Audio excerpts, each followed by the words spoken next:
kapayapaan.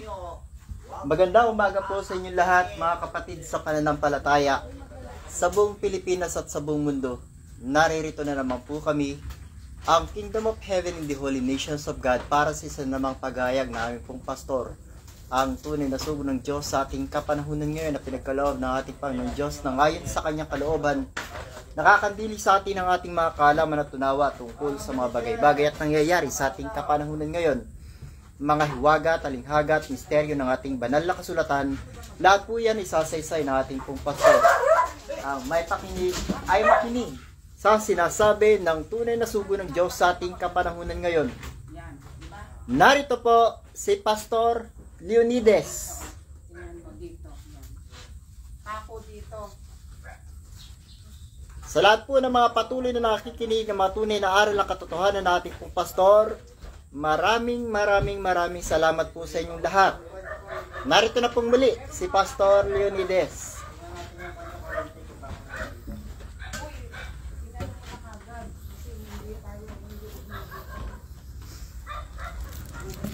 Well, kaya sinabi ko sa inyo, hindi ko yung babatiin ng magandang umaga dahil wala pang magandang umaga na nasisilayan sa ating kapanahunan. Alright, so pag-aralan natin ngayon ay yung inutos ng Diyos noong una pang panahon sa bibig ni Isaias 56:1. So, gusto ko malaman nyo lahat mga ito dahil yan ang problema ng Diyos noon pa at nagsusubong sa akin dahil sa malaking problema yan na hindi nagaganap sa katawan. Magkaroon ng kaguluhan, magkaroon ng tinatawag na scam, sindikato, pagnanakaw, panulisan, pandaraya, pandarambong, at kasinungalingan ay laganap daw sa lupain. Sabi ng Ama na yan ang simbolo ng dilim. Kaya, bago na, basahin mo muna yan. Isaias Kapitulo 56. Ang kabanalan ng pag-iingat ng Sabat. 56:1 ka ba?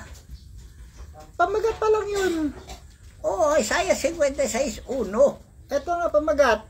Ang kabanalan ng pag-iingat ng Sabat. Alright, o sige. Isaiah 56:1, pamagat, ganon. Ang kabanalan ng pag-iingat ng Sabat. Alright, bakit nasangkot ang Sabat sa temang ito? Dahil sa araw ng Sabat, yan ang pinayo ng Diyos sa lahat ng tao noong panahon pa ni Moises sa 10 Commandments. Na 6 na araw lang kayong gagawa. Lahat ang inyong gawa. Sa 7 araw ay Sabat sa Panginoon. At sa araw na yan, huwag kayong gagawa na anumang gawa, kundi kayo sumamba sa harapan ng Diyos. Dahil nagpahinga ng Diyos sa 7 araw na lalagyan niya langit lupa. At tayo kailangan din magpahinga ayon sa kanyang mga panalita. So, anong gagawin natin ng araw ng Sabat? Nandun sa Deuteronomio 4:10. Di ba madalas ko sinasabi sa inyo yan? Dahil yan ay obligasyon lahat ng tao. Sinabi ng Diyos sa bibig ni Haring Solomon na yan ay tungkulin ng tao, yung sumunod sa utos. Dahil ang utos na yan ay 10 lang ang utos ng Diyos, ha? So, nandyan yung iba pang sinabi niya na ipinagbabawal. Lahat ang mga bagay na masama ay pinagbabawal. Pagnanakaw, pag-ari na, pagkukuha ng ari ng may-ari, ay bawal lahat ito. Alright. So, yan ang pinag-aaralan sa araw na Sabat para pakabalin natin ang Sabat o pagsamba. Dahil ang pagbabanal ay siya ang kaligtasan ng maraming tao. Lahat ng tao, kabanalan. Alright, kaligtasan. Basahin.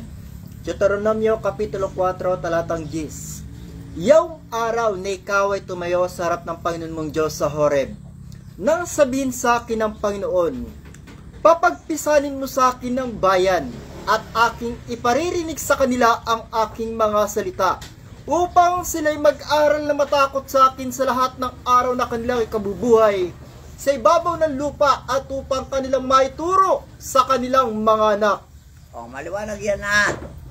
Si Moises at inutusan niya na tipunin sa harapan ng Diyos ang lahat ng tao sa sanlibutan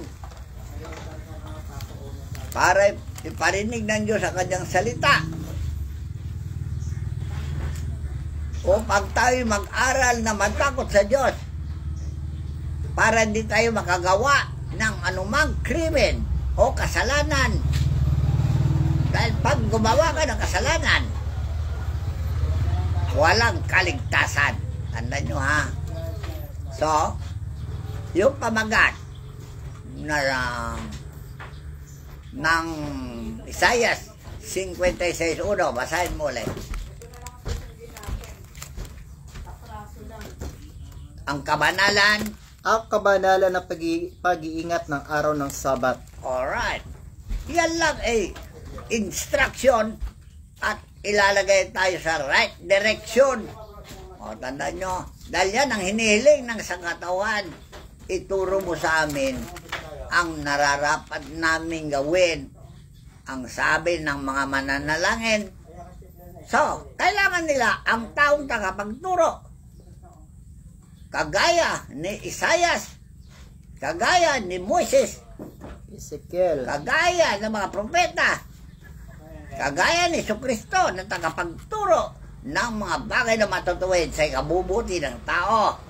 Pero ang tao ay pinababayaan at binabaliwala ang mga tagapagturo. Alright. So ngayon, pinag-aaral na dito. Dahil yan ay kailangan natin ngarapin. Dahil obligasyon natin ito.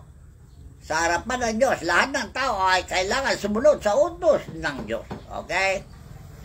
So gusto niya matipon tayo lahat para pangili ng Sabat para pag-aralan natin itong mga batas at palatuntunan ng Diyos na gaya na inutos niya kay Josue 1:8. Josue Kapitulo 1, talatang 8. Ang aklat na ito ng kautusan ay huwag mahiwalay sa iyong bibig, kundi yung pagbubulayan araw at gabi, upang iyong masunod na gawin at ayon sa lahat na nakasulat dito.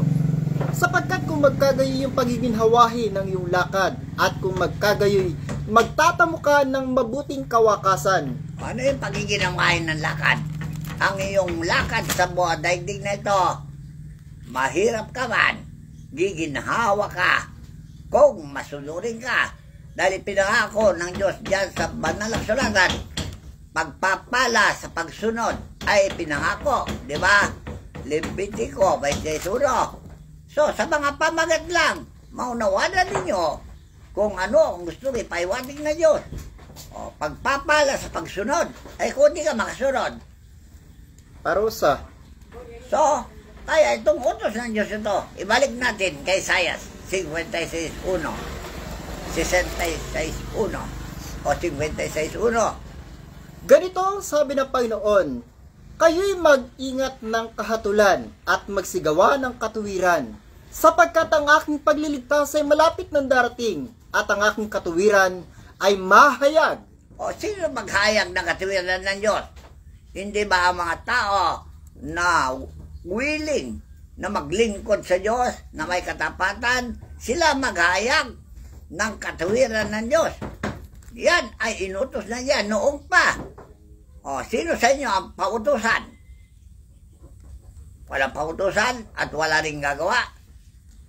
Paano ngayon kung hindi natin gawin itong hustisya na sinasabi? Andiyan na si Pauchip Acosta. Kaya nga, ang sabi ng Biblia, mapalad ang tao na nanghahawakan nito. Basahin. Sige, basahin mo. Mapalad ang taong gumagawa nito, at ang anak ng tao na nangahahawak dito, na nangingili ng Sabat, upang huwag lapastanganin at nag-iingat ng kanyang kamay sa paggawa ng anumang kasamaan. Alright. Dahil hustisya eh. Hustisya. Meron bang hustisya na lalabagin? Kaya mapalad ang tao na nanghawakan ng hustisya, katarungan.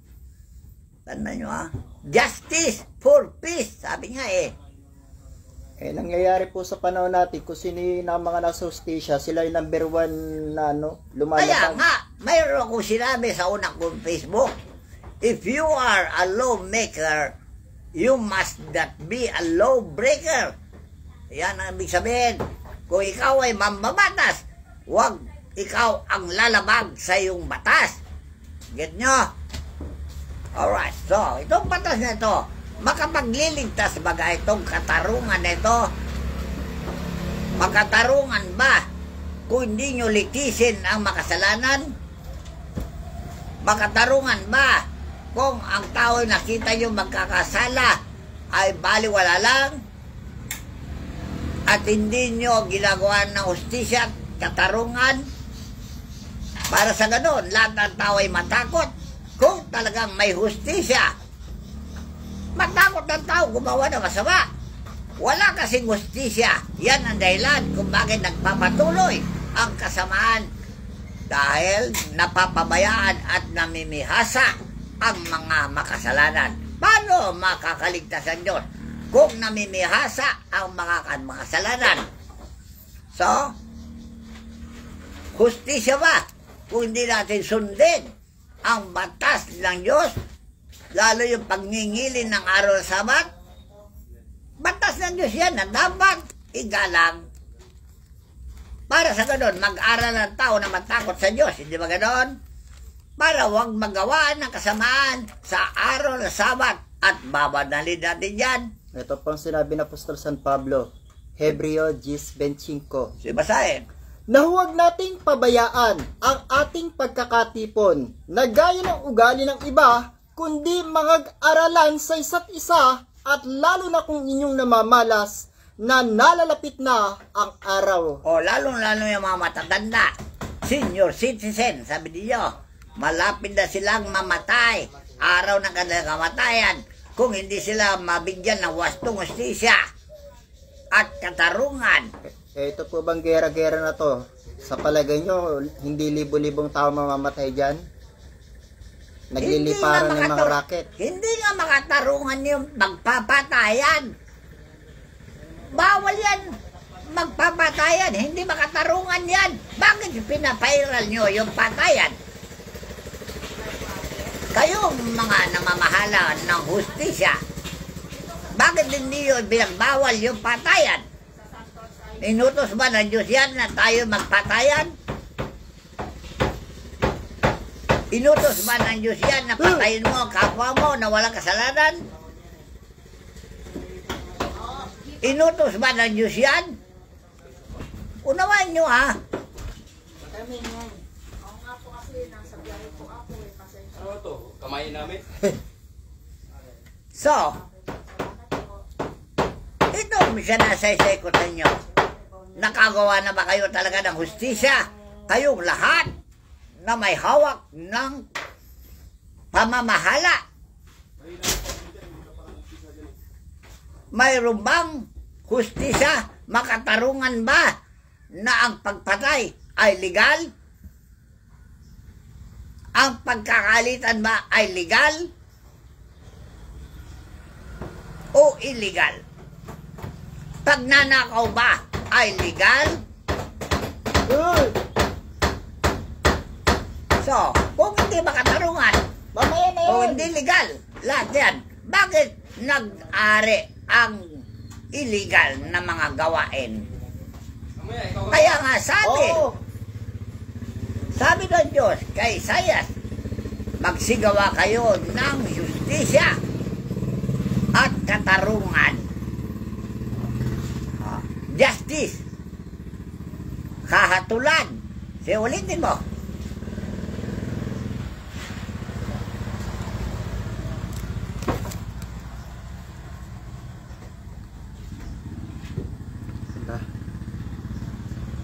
Mapalad ang taong gumagawa Sandali. nito.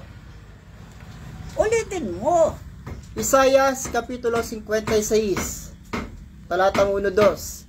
Ganito ang sabi ng Panginoon, kayo'y mag-ingat ng kahatulan at magsigawa ng katuwiran, sapagkat ang aking pagliligtas ay malapit ng darating. Alright. Utos ba ito? Na kayo'y gumawa ng hustisya. Lahat ng pamahalaan nyo may hustisya eh. Nakikita ko sa mga munisipyo.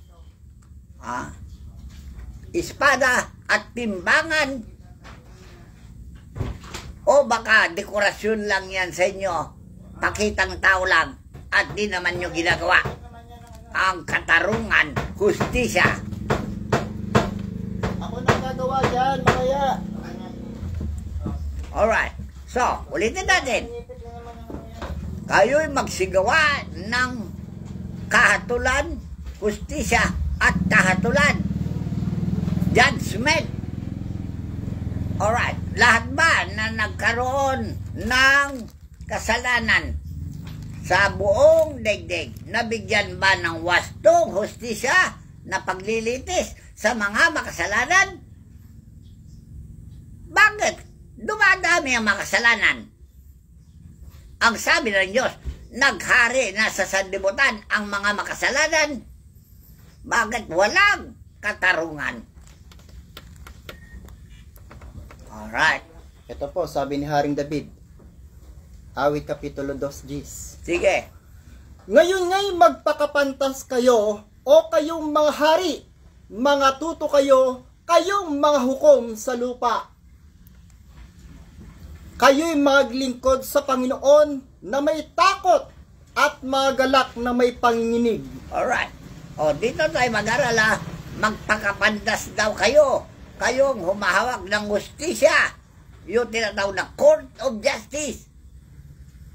Hawak ba ninyo ang Court of Justice? Bakit walang nalilitis na makasalanan sa dami ng tao na nagkakasala? Ba't hindi nyo alam litisin ng wasto at sabihin nyo sa kanila na huwag nang magkakasala pag muli?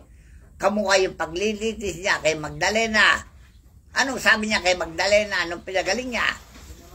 Huwag ka nang magkakasala muli, ha?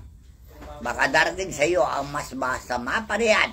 Yan ang bilin ni Jesus sa mga taong pinapatawad niya. Huwag na magkakasala muli. Eh kayo, mahilig kayong magpatawad, pero hindi nyo pinagbibilinan na huwag nang gagawin muli. Alright, makatarungan ba yan? So, pag-isipan nyo mabuti. Sabi ng Haring David, kayo mga hukom sa lupa, magpakapantas kayo, ha? Dahil ang tao hindi marunong humawak ng kanyang tungkulin. Hindi pantas. Ano ibig sabihin nyo? Hindi pantas. Bobo. Hawak-hawak ng tungkulin. Hindi man niya magawang hawakan na mahusay ang kanyang tungkulin. Lalo mga pulisya, mga sundalo, general, kapitan, private man, gumagawa na hindi makatarungan. Bagay. Tandaan nyo yan, ha? So, pag-aralan nyo mabuti ito, sinabi ng Diyos. Dahil yan ang tungkulin ko sa inyo, na ipakilala ko sa inyo ang inyong mga kamalian, ipakilala ko sa inyo ang inyong kasalanan, para magbago na kayo. Hindi mo kayo inuugusgahan. Warning lang ito. Gabay. Ano tawag dyan? Paalala lang sa inyo. Para wala na kayo magsasala pag muli. Dahil hilalagay ng Diyos ang kahatulan, ang lahat ng bagay. Kung mayroon kayo hukuman sa lupa, sinasabi ko sa inyo, may hukuman kami sa langit. O, alin ang gusto nyo harapin? Hukuman ng tao o hukuman ng langit? Kung di nyo kayang litisin sa inyong mga hukuman ng tao, ipasa nyo sa hukuman ng langit. Nakakatakot ang hukuman ng langit, ang magsinungaling, patay. So, Kung di nyo kaya litisin ang tao, ipasa nyo sa Diyos. Dahil sa Diyos, wala siyang hindi nakita. Lahat ay nakita niya. Wala nang maging saksi pa. Hindi kamukha ninyo, maraming saksing sinungaling. Yun lang. Mga saksing bayaran para matapos lang ang krimen kahit na hindi wasto ang paglilinis. Ay, tapos na sa inyo. Ito po ang sinabi ni Propeta Moises, Exodo Kapitulo 23. Sige. Huwag kang magkakalat ng kasinungalingan. Huwag kang makikipagkayari sa masama na maging saksi kang sinungaling. O, so, yan ang mga bagay na nangyayari na sinusumog sa akin ng Diyos. Na lahat ng nakikita niya sa mundo may babaw ay puro kamalian. Dahil walang tumupad ng wasto sa kanilang mga tungkulin. Po natin. Huwag kang susunod sa karamihan na gumawa ng masama ni magbibigay patotoo man sa isang usap ng kiling ay sa karamihan upang sirain ng kahatulan. Hindi ba yan ang ginagawa nyo sa Malacanang? Pinag-usapan ba nyo, botohan pa kung sino sa kaayon sa mga bagay na inyong binabalangkas na batas? Hindi ba ganyan nangyayari? Botohan? Kagaya ng baksin. Pagdating sa baksin, wala, naging pipi ang lahat, naging bulag ang lahat, naging... So, makatarungan ba yan? Ribulto. Napayagan nyo papasok ang isang sindikato para pagkakapirahan? Daming napahamak, daming namatay. Anong klaseng sindikato? Maraming uring sindikato. Maging sa mga transport ng mga tinatawag na items. May sindikato dyan. Diretso na droga items. Isa yan, droga. Sabagay, mga imported na mga papasok dito, lahat may lagay. So, ito bang bagay na ginagawa nyo ito ay hindi nakikita ng Diyos, akala nyo? So, kung yung hindi nyo kaya litisin ang mga makasalanan, ipasa nyo kako sa hukuman ng langit at Diyos ang maglilitis. Magkakaubo sila. Lahat ng magsinungaling doon, patay. Talaga. Dahil yan ang batas ng Diyos. Lahat ng sinungaling, mamamatay.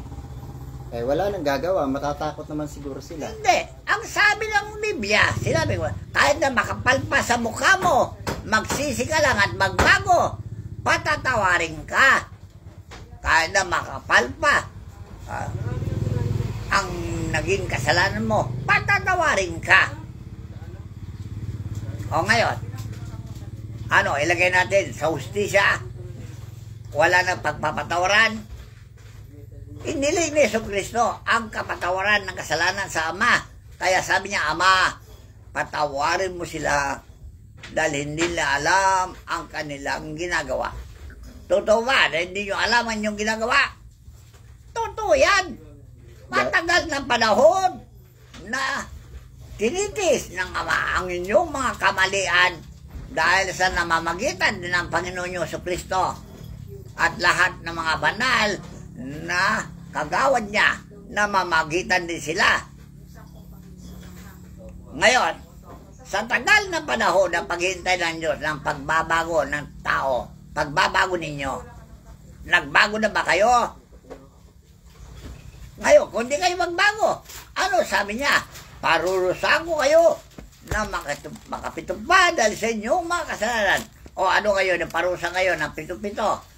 Ayan, nagaganap na sa buong daigdig ang parusang pito-pito. Ito po, Levitico Kapitulo 26, talatang 23. At kung sa mga bagay mang ito ay hindi pa kayo magbago sa akin, kundi sasalangsang kayo sa akin, at lalakad din naman ako ng laban sa inyo, at sasaktan ko kayo ng makapito pa dahil sa inyong mga kasalanan, at pararatingin ko sa inyo ang tabak na gaganap ng higanti ng tipan, at kayo matitipon sa loob ng inyong mga bayan, at pararatingin ko ang salot sa gitna ninyo, at kayo'y mabibigay sa kamay ng kaaway. O, sino ang kaaway nyo ngayon? mga demonyo, espiritu na gala, na matatapang, mga engkanto na mababagsik, Ito po, sa mga namumuno at ang mga naman. magkukulam na makapapatay ng tao. Kaaway nyo lahat yan eh. Sakit. Kaaway nyo yan. So ngayon, yan ang papatay sa inyo, mga sakit. Kung hindi nyo alam, pagalingin yung sakit, ikamamatay nyo yan. Tandaan nyo. Ito naman po sabi niya sa mga namumuno. At sisirain ko ang kahabugan ng inyong kapangyarihan at gagawin kong parang bakal ang inyong langit at parang tanso ang inyong lupa. O, ano? Ano ibig sabihin yung bakal ang inyong mga katwiran? Wala kayong maayos na krimen. Kayong lahat ng mga hustisya o mahukom sa lupa. Kaya nga sinabi na ni Haring David, magpakapantas na kayo ngayon.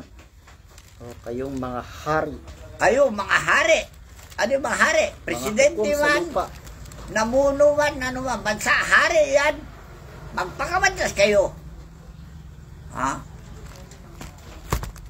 Naupo kayo dyan eh. Hindi naman kayo pantas pala talaga. Nagkukunwari lang kayo ari. Wala kayo nagawa ng kapayapaan sa lupain. Pinababayan nyo ang tao na sinisindikato. Pinababayan nyo ang tao na mga ini-scam. Yan po ang sinabi ng, Pinabayan nyo mga tao na nagpapatayan. Yan ba mga hari? yan po ang sinabi ng Apostol San Pablo na sila hindi nagsisipaglingkod sa Kristong Panginoon kundi sa kanilang mga sariling kapakinabangan, Talaga? sa kanilang sariling tiyan. O baka naglilingkod kayo sa Diyos dahil lang sa nakikinabang kayo ng pera, yumaman na kayo, kaya pinababayan niyo yung mga taong namamatay. Makatarungan ba yan? Pakawalan nyo yung mga mangkukulam? Ano ang mangkukulam? Hindi ba destroyer yan? Alam ninyo kung ano ang kapangyarihan ng kulam? Mag-aralan nyo mabuti. Magpakabandas kayo. Ano ang gimmick ng pangkukulam? Para magkapera lang. Alam ba ninyo yan? Pinag-aralan ba ninyo yan? Pantas na ba kayo? So, huwag kayong magmamarunong. Kaya nga sinabi ko sa inyo, bakit maraming namamatay? Dahil ang ospital, hindi alam. Ang mangkukulam, mambabarang o nanununo, wala siyang alam dyan. X-ray na X-ray, kung ano-ano ang ginawagan nyo sa ospital, hindi man nyo alam ang tunay na naramdaman ng tao. So, mag-isip-isip kayo, ha? Magbulay-bulay kayo mabuti. Sinasabi ko, pinalalahanan ko lang kayo para magbago na, para ang Diyos ay makapagligtas na. Tandaan nyo, ha? Paano makaliligtas ng Diyos? Kung kayo mismo pumapatay sa taong mga dapat iligtas. Dahil ang sakit ay pagtawag lang ng Diyos yan. Tandaan nyo. Basahin. Isaias Kapitulo 60. Pamagat, ang pagiganti at pagliligtas ng Panginoon. Yan po ba? Hindi. Matthew 9:12. Ang sakit ay pagtawag lang ng Diyos yan. Kaya wag niyong pakikialaman ang sakit kung di nyo alam kung anong dahilan. Tandaan nyo, ha? Kayo mga doktor, kayo mga albularyo na pakialamero, kunyari magaling kayo manghuli. Malaki naman ang bayad. Yung pala, yung hinuuli nyo, babalik din. At yung sakit ng tao, hindi pa naalis. Kaya marami na akong reklamo sa inyo dahil lahat na dumaan sa inyo mga kamay ng mga pasyente, sa akin din bumagsak. At yan ang sumbong nila sa akin. Ang mamahal daw ninyo maningil, ang sakit ay balik-balik din lang naman. May nagkwento pa nga, 20 mil, medalyon lang. So, Ito po. ano sabi ngayon ng Diyos? Magpakabantas na kayo, ha? Huwag na kayo magmamarunong. Magpakatalino na kayo. Para sa ganon, ang bayan ng Diyos ay maliligtas. Tandaan nyo, ha? So, tuloy mo yung Isaiah 56. Isaias Kapitulo 56. 1. 1. Balik-balik na tayo dyan. Dahil talagang makulit kayo. Pag binasa ko, baliwala sa inyo. Kaya ulit-ulitin natin basahin. Ganito ang sabi ng Panginoon, kayo'y mag-ingat ng kahatulan at magsigawa ng katuwiran, sapagkat ang aking pagliligtas ay malapit ng darating, at ang aking katuwiran ay mahahayag. O sige, itong hinayag ko sa inyo, katuwiran ng Diyos ito, na huwag niyong papatayin ng tao. Kung gusto niyang maligtas, paano niyo maligtas? Kung ginagawa niyo ng mga bagay-bagay na hindi karapat-dapat sa kanyang sakit, napakamahal pa din yung maningil, wala rin mangyayari.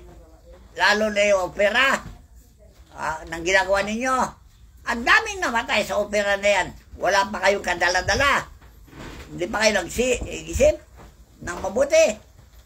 Lalo na yung pagputol ng paa. Ang dami namatay sa pagputol ng paa. Ang dami namatay sa tinatawag ninyong, ano tawag doon, yung may sinasaksak sa katawan. Tubo ba yan? Ito sa Oh, puso? sa biopsy. Ang dami na namatay sa biopsy. Kaya tigil na niyo yan na. Oh, yung tinutubuhan. Alisin na niyo yan tinutubuhan. Dahil matagal nga ang buhay niya. Pero marami namang gastos na pera. Pero mamatay rin. Tandaan nyo walang kabuluhan yan. Sige tuloy mo. Doon sa Isaiah. Mapalad ang taong gumagawa nito at ang anak ng tao na nangahawak dito, na nangingili ng sabat upang huwag lapastanganin at nag-iingat ng kanyang kamay sa paggawa ng anumang kasamaan. O see? Ang linaw, di ba? Kaya yung mga kamay nyo, mga doktor, ingatan nyo yan, na makagawa ng kasamaan sa kapwa ninyo. Lalo yung pagtuturog nyo ng mga indiksyon na hindi nararapat. Ang daming naturukan na indiksyon. Patay lahat. Yung Demaxia. Ilan na namatay sa Demaxia? Oh, hindi magawa ng inyong kamay lang dyan. So, mag-ingat-ingat kayo. Dahil ang Diyos, nakikita niya dyan ang kamalian ninyo at huwag niyong ipagyayabang na kayo eksperto. Dahil mas eksperto ng Diyos sa inyo. Gaya ni Jesucristo, eksperto sa anumang sakit. Tandaan nyo kahit na walang injection, walang aparato, walang equipment na gamitin sa pagpapagaling, ipatong lang niya yung kamay niya. Gagaling ang mga tao. Bakit binabaliwala nyo no? Matalino ba kayo talaga? Kaya nga sabi ng Diyos, magpakabantas kayo. Kayong mga namumuno sa bansa. Huwag niyong ibabaliwala ang kahalagaan ng kapangyarihan ng Diyos nyo. Dahil ang Diyos nyo, mas matalino sa lahat. Tandaan nyo anumang sakit, anumang karamdaman, kaya niyang pagalingin. Walang instrumento. Tandaan nyo So, binabaliwala niyo ito. Dahil kayo ay nakikumpetensya sa Diyos. Nagmamarunong kayo. Wala naman kayong may ligtas sa tao. Napagalingan ninyo tao. Yung iba, naligtas ba ninyo sa impyerno? Kundi nyo baguhin siya. Kaya nga tayo magingilin na sabat para pag-aralan natin ang mga sistema na ikaliligtas sa buhay na ito at sa impyerno para maligtasan natin ang impyerno. Pag-aaral natin yan sa araw ng sabat. Kaya nga may matakapagturo ng iba't ibang wika na sinasabi ni Pablo para pakinabangan ng sangkatauhan. Hindi yung kung ano-ano formal ninyo, vaccine dito, vaccine doon, injection dito, injection doon, x-ray dito, x-ray doon. Wala naman kayo nakikita ng wasto na sakit. Pinapabrika lang ninyo yan dahil nililing lang ninyo ang mga taong walang malay. Tandaan nyo niluloko lang ninyo ang taong walang malay sa medisina, walang malay sa sakit. Bubulahin ninyo, lalo kung mayaman, pagkakapirahan nyo. So, mag-ingat-ingat kayo. Dahil ang Diyos, yan ang mga isinusumbong niya sa akin. At hindi ko naman kayo hatulan. Pinalalahanan ko na kayo. Para magbago na kayo. Panahon na ang pagbabago. Tandaan nyo Nauna. Kumpisa na niyo pagbabago. Dahil yan ang nakikita ng Diyos sa inyo. Kaya sinasaysay ko lang para kayo ay matakot na. Tandaan nyo wala kayong takot. Alright, sinabi ng Diyos, pabayaan mo lang sila. Akong bahala sa kanila. Okay, na. Pwede ba yung pabayaan ko kayo? May utos naman ako sinusunod. Ibigin mo ang kapwa mo gaya ng sarili mo. Bakit? Hindi ba kayo kapwa? Hindi ba kayo kapwa tao? Ayaw nyo pag-ibig na ibinibigay ko sa inyo, kagaya ni Jesucristo. Dinanggihan nyo yung pag-ibig ni Jesucristo. Ngayon, panahon niya. Ngayon, panahon natin. Pag-ibig ba ni Jesucristo ito ginagawa ko? Pag-ibig ni Jesucristo ito, nahihiyag ko sa inyo ng katangian ng Panginoon nyo na ibinigay niya sa amin. Kaya ito man ang katangian na binigay niya sa amin, ibibigay namin naman sa inyo. Alright, so, mag-isip-isip kayo. Nauna. Sige, tuloy mo yung Isaiah 56. Mapalad ang tao. Mapalad ang taong gumagawa nito at ang anak. Gawin na ninyo para mapalad kayo. Sige, tuloy mo pa. At ang anak ng tao na nangahawak dito, na nangingili ng sabat, upang huwag lapastanganin at nag-iingat ng kanyang kamay sa paggawa ng anumang kasamaan. So, mag-ingat kayo dahil pinagmamasdang kayo ng Diyos, sabi ko sa inyo. Jeremias 23. Jeremias Kapitulo 23, talatang 23. Ako bagay Diyos lamang sa malapit, sabi ng Panginoon, at hindi Diyos sa malayo. May makapagkukublibagang sino man sa mga lihim na dako na hindi ko makikita siya. O, see? Mayroon siyang CCTV camera. Sinasabi ko sa inyo. Sinasay ko na sa inyo yan Yung tubig na lumalabas sa luklukan niya, yon ang kanyang camera. Lawa. Basta hawakan niya yung lawa para touch screen. Hawakan niya yung lawa, lilitaw na kayo lahat dyan at makikita niya kayo kahit na kayo nasa malayo. Kahit na kayo nasa malapit. Ito pa po, Jeremias 16:17. Sige, basahin. Sapagkat ang aking mga mata ay nangasa lahat ng kanilang lakad. Sila'y hindi nangakukubli sa aking mukha o nangalilingid man ang kanilang kasamaan sa harap ng aking mga mata. So, ako mismo nag-iwibig sa inyo.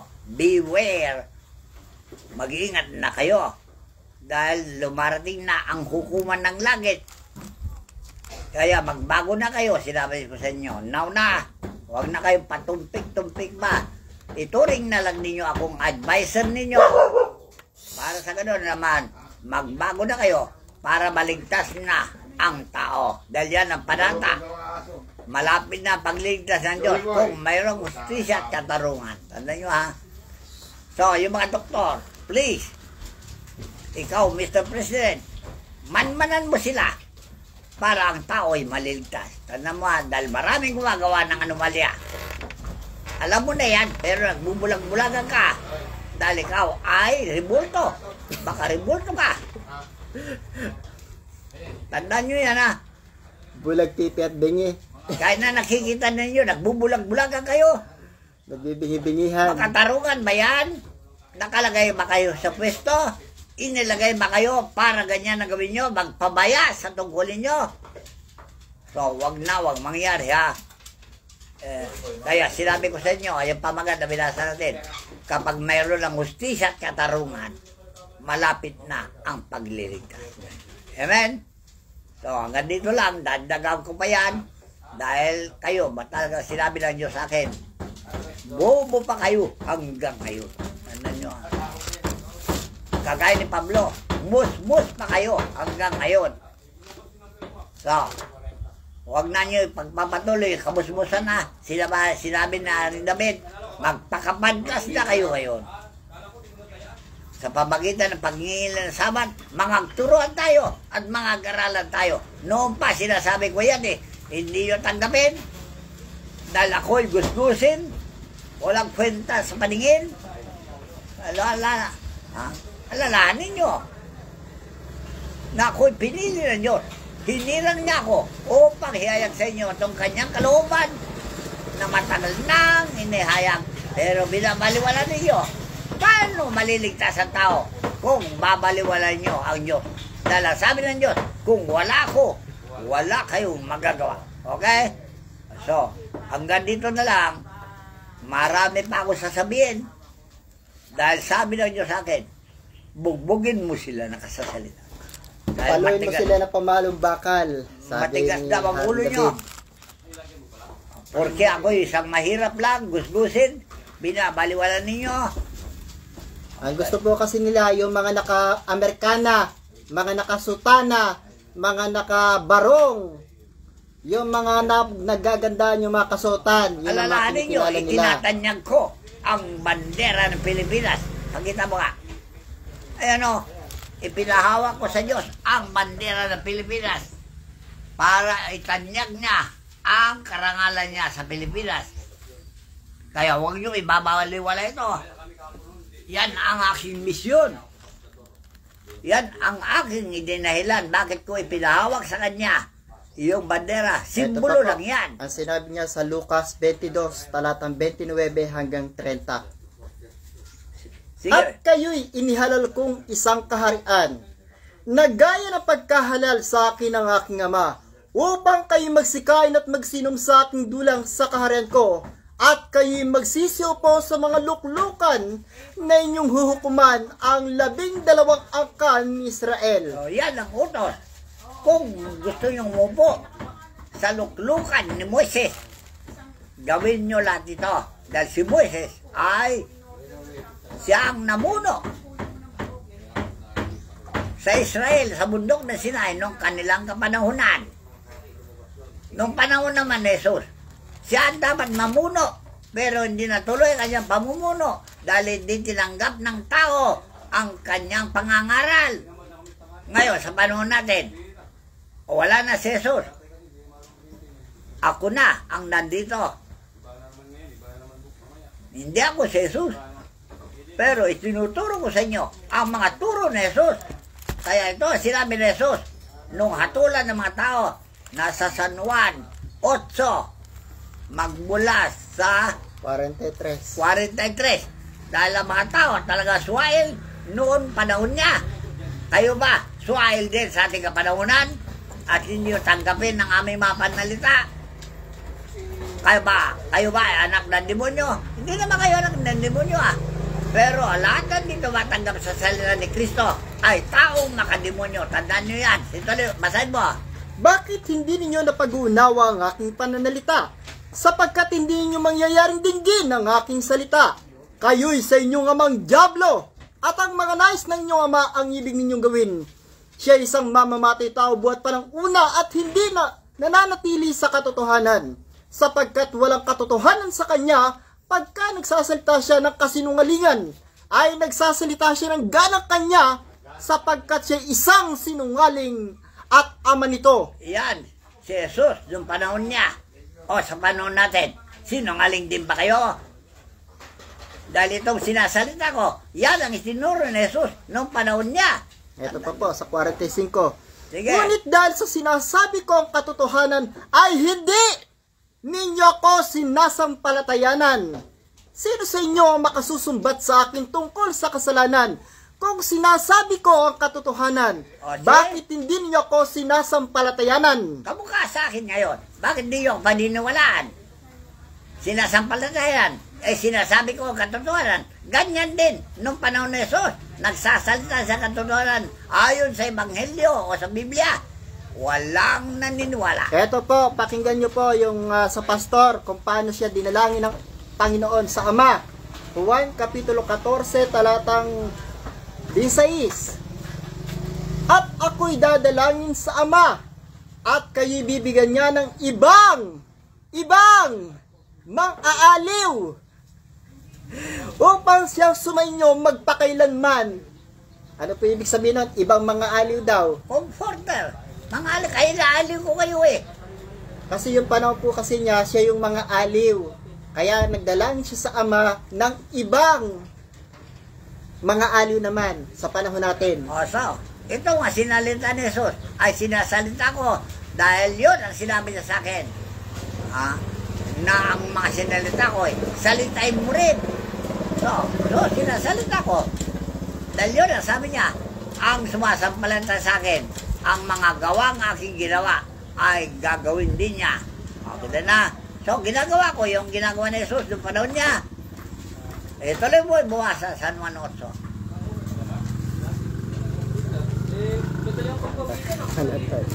Dahil maraming tao tuso at hindi naniwala kay Jesus at binabalik si Jesus ang sinasalita ni Jesus. Nung sinabi ni Jesus na sila'y anak ng demonyo, ibinalik sa kanya. Sige, basahin. Ang sa Diyos ay nakikinig ng mga salita ng Diyos. Dahil dito'y hindi ninyo dinirinig sapagkat kayo'y hindi sa Diyos. Aminin nyo, hindi kayo maka-Diyos. Kung ngayon namin nyo na hindi kayo maka-Diyos, di maka-demonyo kayo. Kaya nga po puro kaguluhan ang nangyayari sa buong mundo ngayon. Nagpapatayan, puro gera, puro patayan, puro gera. Wala na sa patay-patungo. Nagsisagot ang mga Hudyo at sa kanya sinabi. Yung mga Hudyo na kausap niya, dahil si Jesus ay Hudyo, kausap niya yung mga Hudyo na matitigas ang hulo. Ibig sabihin, mga Kristiyano ang kausap ni Kristo na sumusunod sa kanya. Ngayon, sa panahon natin, Kristiyano ba kayo? At kayo ngayon ang kinakausap ni Jesus sa oras na ito. Ito po sagot ng mga Hudyo.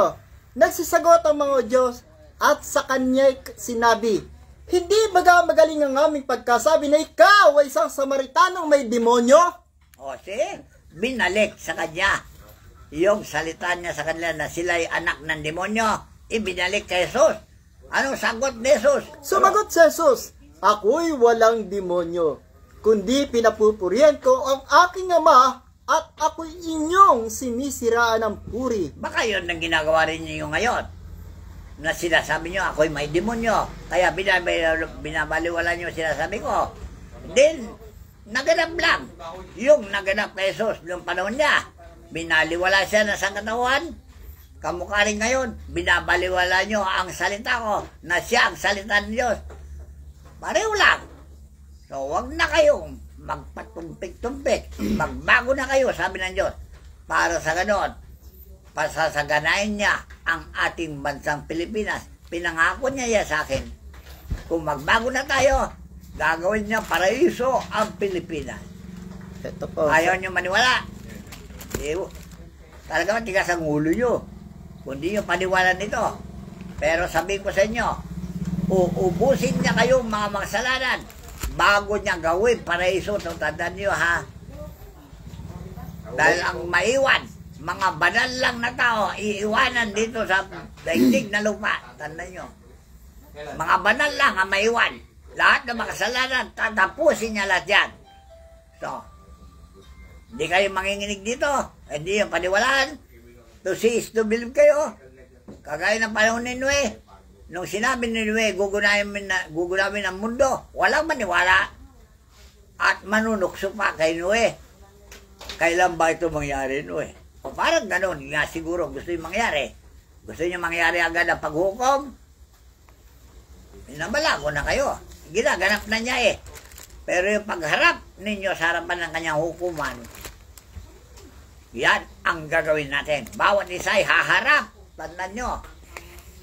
Bawat tao ay haharap sa hukuman ng langit. Dahil may kaso siya sa harapan ng Diyos. Ang aamin ay maliligtas.